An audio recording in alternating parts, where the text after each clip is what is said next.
Shabbat Shalom, everyone, and good morning. What does it mean to be holy? This question is at the heart of the Torah portion Kedoshim. It begins, "You shall be holy, for I, the eternal, your God, am holy." The word kadosh, sacred or holy, implies a kind of distinction. There are sacred times, such as holidays and Shabbat. We mark the end of Shabbat each week by distinguishing between Shabbat, the rest of Shabbat, and the labor of the rest of the week, between the holy and the not yet holy. There's sacred places, such as our synagogue, where we join one another in prayers of healing and consolation, of joy, gratitude, and petition. While we may be able to connect to holiness anywhere, there is something especially sacred about being in the sanctuary surrounded by other community members in prayer. Our Torah teaches that there are ways to bring holiness into choices about what we eat and how we dress, and so many others as well. Interestingly, none of these are the focus of the Holiness Code, the short section of text in Leviticus 19 that begins with our call for holiness.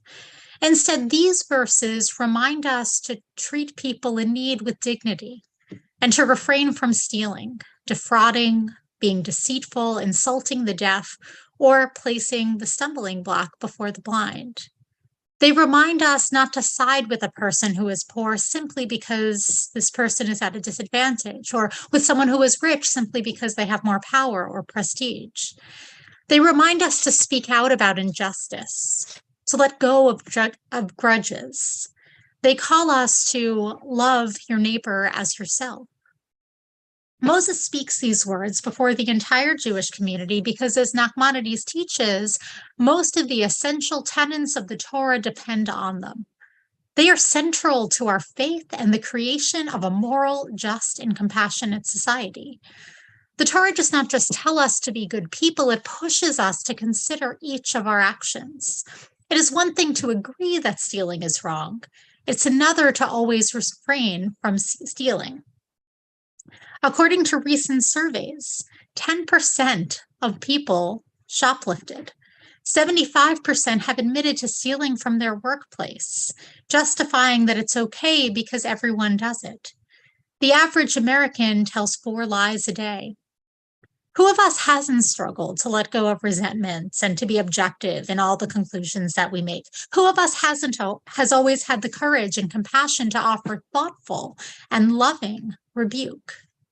We may agree with what is moral and just, but it is far more difficult to set ourselves apart and to hold ourselves to a higher standard.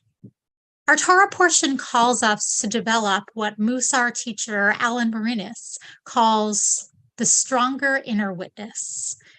It calls us at all moments, to be aware of the intentions and impacts of our actions. It compels us to be humble and honest with ourselves and to distance ourselves from wrongdoing.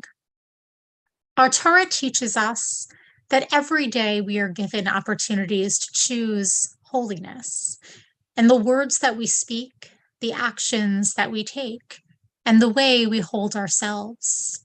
We all strive for holiness. May our study of Torah bring us just a little bit closer to that goal. I wish you all a Shabbat Shalom, and I look forward to seeing you later today.